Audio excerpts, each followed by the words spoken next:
नमस्कार, मैं हूं संजीत और अभी आप देख रहे हैं मेरा YouTube channel break the silence. आप सभी का स्वागत है। दोस्तों, पेंशन को लेकर एक बहुत बड़ी अपडेट लेकर आया हूं। बहुत बड़ी खबर है। आपको बता दूं कि प्रधानमंत्री नरेंद्र मोदी की अगुवाई वाली कैबिनेट ने सरकारी कर्मचारियों के लिए यूनिफाइड पेंशन स्कीम यानी यूपीएस को मंजूरी दे दी है। जी हाँ दोस्तों, ये बहुत अच्छी खबर है और यह जो यूपीएस है एनपीएस और ओपीएस से अलग है। आपको पढ़ के ज़रूर बताऊँगा, डिटेल भी बताऊँगा। दोस्तों, वीडियो को अंत तक ज़रूर देखिएगा।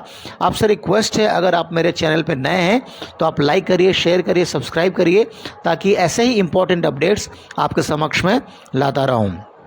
तो दोस्तों, ये बिहार न्यूज़ जो डिजिटल प्लेटफॉर्म है उसकी रिपोर्ट है और उसके हिसाब से मैं आपको बता रहा हूँ पढ़ के।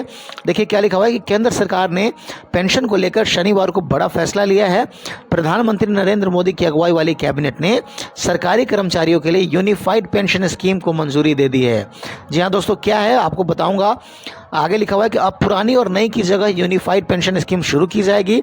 इसके मुताबिक कम से कम 25 साल की नौकरी के बाद बेसिक पेमेंट की 50% रकम यूपीएस के तहत मिलेगी, यानी यह रकम पेंशन के तौर पर दी जाएगी।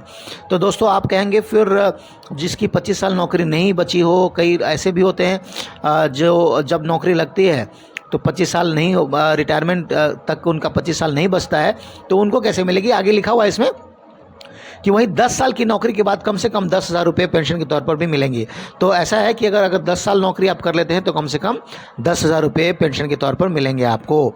ये कह रहा है कि कैबिनेट फैसलों की यह जानकारी रेल मंत्री अश्विनी वैष्णव ने दी। आगे लिखा हुआ है कि वैष्णव ने कहा कि पेंशन की इस नई योजना से 23 लाख केंद्रीय सरकारी कर्मचारियों को फायदा होगा।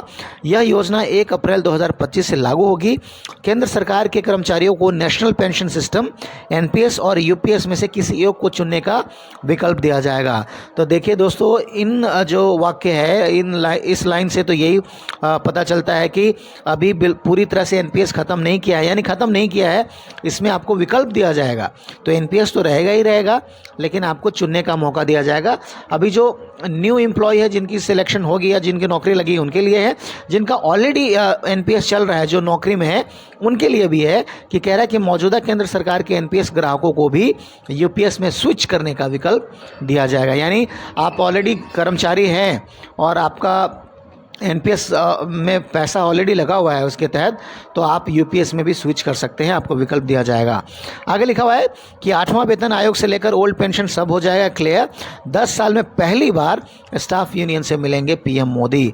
जाने क्या है यूनिफाइड पेंशन स्कीम, ये भी पढ़ लेते हैं। इस योजना की कुछ मुख्य विशेषताएं इस प्रकार हैं।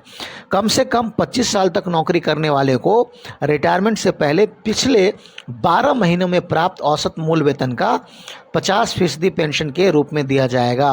तो ये कह रहा है कि कम से कम 25 साल तक नौकरी करने वाले को रिटायरमेंट से पहले पिछले 12 महीनों में, यानी फॉर एग्जांपल दे रहा हूँ कि 2024 में अगर आप रिटायरमेंट होते हैं तो उससे पहले के यानी पिछले 12 महीने में जो प्राप्त औसत मूल्य है, यानी बेसिक पे है। फॉर एग्जांपल अगर आप रिटायर हुए हैं 2024 में, तो 2023 में जो आपका बेसिक मूल्य रहेगा उसका 50% पेंशन के रूप में दिया जाएगा। अगर इस वाक्य के हिसाब से मैं कहूँ तो, अगर मैं गलत ना हूँ तो। ठीक है दोस्तों, आगे लिखा हुआ है इस पेंशन के हकदार वही होंगे जो कम से कम 10 साल नौकरी करेंगे। तो ये देखिए, ये क्वालिफिकेशन की बात कर दी एक तरह से। अगर 10 साल तक नौकरी करेंगे तभी इस पेंशन के हकदार होंगे। 10 साल की नौकरी के बाद अगर कोई नौकरी छोड़ता है तो उसे कम से कम 10,000 रुपये पेंशन के तौर पर मिलेंगे। कर्मचारी की मृत्यु होने पर उसकी पेंशन की 60% रकम परिवार को मिलेगी। तो ये भी क्लियर हो गया दोस्तों। रिटायर होने पर ग्रेच्युटी के अलावा एक मुश्त भुगतान भी किया जाएगा। महंगाई इंडेक्सेशन का लाभ भी मिलेगा। तो देखिए, जो महंगाई इंडेक्स होगा उसके हिसाब से भी आपको पैसा दिया जाएगा, उसी के हिसाब से एक मुश्त भुगतान भी किया जाएगा।